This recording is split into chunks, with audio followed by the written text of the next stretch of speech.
Hello everyone, welcome back to my channel, or welcome if you are new. My name is Liz, and today I have my Friday favorites and follow-ups video for you guys. I'm going to be talking about some products that I have been loving and following up on some other products that I've talked about recently on my channel, just giving you kind of mini reviews. I do this every week. I just like to take the time to make sure that I follow up on products that I've maybe hauled, just to give you guys full reviews on the products. So before we get into it, I would like to invite you to subscribe to my channel if you have not already. I post videos every Monday, Wednesday, Friday, and also turn that notification bell on to catch my bonus videos that I do sometimes here and there. Alright, without further ado, let's get into the video. It is raining outside in February, and there's snow on the ground, and it's raining on top of the snow. That's happening. That's Wisconsin. Okay, the first thing I want to talk about are these Stila Glitter and Glow liquid eyeshadows. So I bought this set from Sephora. It came with 3 of these mini sizes. The shades it comes with are Rose Gold Retro, Smoldering Satin, and Kitten Karma. I hadn't tried these before, so I was really interested when they came out with this set of minis. And to be honest with you guys, I am enjoying this. I'm glad I own these, and I was really excited to try them, but I don't see myself buying the full sizes of this product anytime soon, unless I'm in the store and there's a color that is just calling to me and I swatch it and it's beautiful. I might buy one in like more of an unusual color, but right now I feel like these are beautiful, but I don't feel like they are so out of this world that they're worth the price. And that's what kind of made me stop, was I believe they're like $22 or $24 or something really expensive for one. And the ColourPop Supernova shadows are $7 for one, and they're coming out with more colors all the time. They just released a bunch of new colors. So I think I'm going to stick with the ColourPop ones. These ones are just a little bit too expensive, but they are really nice and really pretty. Also, a thing that I noticed is that like the shade Rose Gold Retro is very opaque and smooth with glitter in it, but then the other 2 shades are chunkier and not as opaque coverage. So if I were to put these 2 on my lid alone, you would see my lid through it, whereas the Rose Gold Retro you wouldn't. So to me that's kind of inconsistent, and I would be hesitant to buy more of these not knowing how the formula is going to be, if that makes sense. But they are really pretty. Like I said, they're really pretty, really just bam, in your face, intense.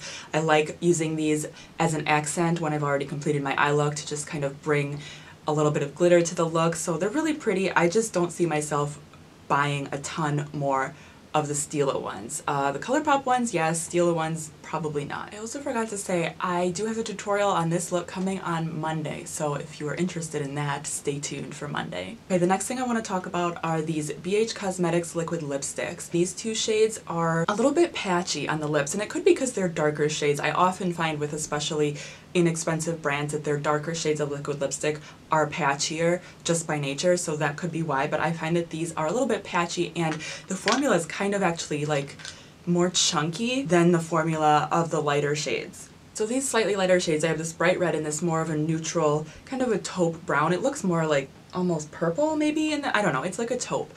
But these ones, I find the pigmentation is better, it's more opaque, it's smoother, it's not chunky, so I do like these. They do feel a little bit thicker on the lips and slightly heavy as opposed to a higher end brand. They are more heavy than even like the Wet n Wild Catsuit or the Jordana liquid lipsticks. These are heavier than those, so it depends. If you don't mind that, I have to wear a lip balm or something under with these. So I'm probably not going to be buying a ton more of these unless they do come out with some unusual shades that I don't already own. I don't hate the formula. I do like the formula, and I think the price is excellent. They're not any more special than ones I can get from like Wet n Wild or Jordana, like I said. Those are kind of my 2 go-to brands, or ColourPop, of course. So yeah, that's how I feel about these. Okay, next I want to talk about some single eyeshadows that I recently purchased, and I actually meant to mention these in my recent drugstore haul, but I forgot for whatever reason. These are the Ulta Single Eyeshadows. Now, some of these are not. These 8 right here. These are Anastasia and these are Arbonne, but these are the ones I want to talk about. So I purchased these at Ulta. I'm really enjoying these shadows. I feel like they're kind of a hidden gem, I have to say. I don't think I've heard anybody talk about the Ulta Single Eyeshadows. And I picked out, you know, the interesting colors like I do, and I really do enjoy them. I feel like they're beautiful. I created a really pretty look with this blue and this really pretty like light blue that's almost like a duochrome. I'll show you up close swatches. I do feel like they're a little bit on the powdery side. You're going to get a little bit of fallout with these. They have a tendency to be a little bit chunky, but I feel like if you blend them into that skin really well, that chunkiness will go away. You will blend it away. It's kind of like more of like fallout that you have to brush off than anything. I really like these and I'm going to be buying more for sure. I want to get all of them because they're beautiful. I love single eyeshadows and I think these are really nice. They did come in little individual compacts, which I just took them out. I mean, they pop out, like they're designed to come out of the compacts. They're magnetized in, so it's not like you have to depot them. You can just pop them out easily. But I wish they didn't come with that compact, or maybe there's an option, probably online, I could order them without the compact, because I don't need that. I prefer to have them in a palette like this. But anyways, I love the Ulta Single Eyeshadows. I definitely recommend them. Just beware they are a tad powdery. Next I want to talk about more eyeshadows. This is the Wet n Wild Quad in the shade Hooked on Vinyl, one of their new ones. I picked this one up, and again I forgot to mention it in my recent haul, so I figured I'd mention it today. But I really enjoyed this one. I really like this. I've been using it a few times, and I feel like there's only so many looks you can get with it, but I mean it's a quad, so it's, you know, that's kind of the way it works. I think that's to be expected. But I really like the two matte shades they have in here. This sort of cream, actually I think this one's more of like a satin, slightly, but it works as a matte for me. And then this sort of more yellowy peach almost shade. They're both really pretty and they complement these two shimmers really, really well. That's something that I love about Wet n Wild Quads, is that their colors are so fun, and I feel like they have improved their color combinations with this new release even more so. So that's really exciting. I love that they have the transition shades. This one, it's labeled Brow Bone, and it is a very good brow bone shade. This one is labeled Lid and this one is labeled Crease. I mean, you can follow those instructions or you can do whatever you want, you know. I like to kind of get creative with it, but I feel like this is a really good combination. And for Wet n Wild, I mean, I always loved Wet n Wild eyeshadows, but I've always felt like their shimmers are a little bit lackluster. I feel like these shimmers are really nice, especially this bronzy one. I feel like that's slightly above average. And you could, you know, skip out on the blue and just use it as a neutral everyday quad, or you could use this dark, oh, it's so pretty. It's like a dark teal shade. It's not even like navy blue, it's like teal, but it has a little bit of shimmer in it. It's so beautiful.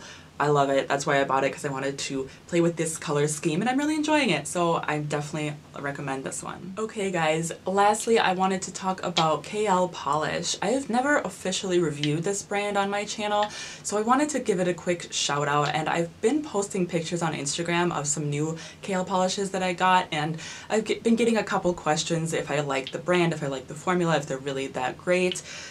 So I really do like the brand and I really do like the formula. I actually mentioned these in one of my favorite new brands of 2017. These polishes are $8.50 a piece, so they're pretty much on par with like high-end polish, I believe. Like, I think that's how much like OPI is and stuff like that. That's the most I would ever pay for a nail polish. I wouldn't pay more than $8 or $9 for a nail polish. And in order for me to pay that much, they have to be pretty special. These really are special. Now, I'm holding two from the Lips and Tips kit that came with one, that are the ones that she coordinated with lip colors that she came out with ColourPop. I love that set. I do think that a couple of the shades are pretty similar, so I would recommend maybe just picking out the shades that you think you're going to use. Unless you wear nude nail polish all the time nonstop, then that set is a fantastic one. I'm using it a lot. I love it. Even mixing in with other shades, it's really nice. But KL Polish as a whole, I love that it is 5, 7, and 9 free of all those harmful chemicals. That is such a big deal for me because I paint my nails sometimes every 2 or 3 days, and I have children in the house, you know. I like to know that there's not a lot of bad chemicals in my nail polish because I do expose myself to that a lot. Also, I love that it is vegan and the brand is cruelty-free. That's a huge plus for me. I try to buy all cruelty-free makeup products. I know I'm not 100% perfect at it, but I try to be cruelty-free in my day-to-day makeup purchases. So the fact that this is cruelty-free is awesome, and the fact that they're vegan, double awesome. So I'm willing to pay $8.50 for products that are vegan, cruelty-free, healthier for you, that kind of thing. I feel like it takes 2 coats to get an opaque finish, which is nice. I hate doing more than 2 coats because then it takes longer to dry and it gets gloopy, and pretty much any nail polish I like to do 2 coats. So that doesn't bother me. The brush is thicker, which is nice because it makes applying the nail polish faster and smoother, but also it's easier to make mistakes. So that's just something to keep in mind. I do like the thicker brush though. I love the packaging. I love the KL polish design and the matte tops. I have her limited edition ones too, but you guys saw me review those in my haul. I'll link that below. The Das Expensive 26, I didn't really like that one. I didn't hate it, but I just didn't love it. So my favorites of all of hers, I really like the Das Expensive 25 that came out last year. Other than that though, I'm really loving her just like pure color shades, like the glitters and the shimmers. I'm not as crazy about, but the colorful shades, just like the colors she chooses, Kathleen Lights is really, really good at choosing colors. It's something she's good at with the lip collaborations she's done, the ColourPop eyeshadows and Super Shock shadows she's done. She's really good at picking colors that people love. So I think it's awesome that she has a nail polish brand. But anyways, just the solid colors are the ones that I am really enjoying the most. Okay guys, that is everything I have to talk about this week. I hope you enjoyed it. If you did, please give it a thumbs up. I'd love to hear what makeup products you have been enjoying this week. Thank you so much for watching, you guys. I really appreciate you all, and I will talk to you again very soon. Bye!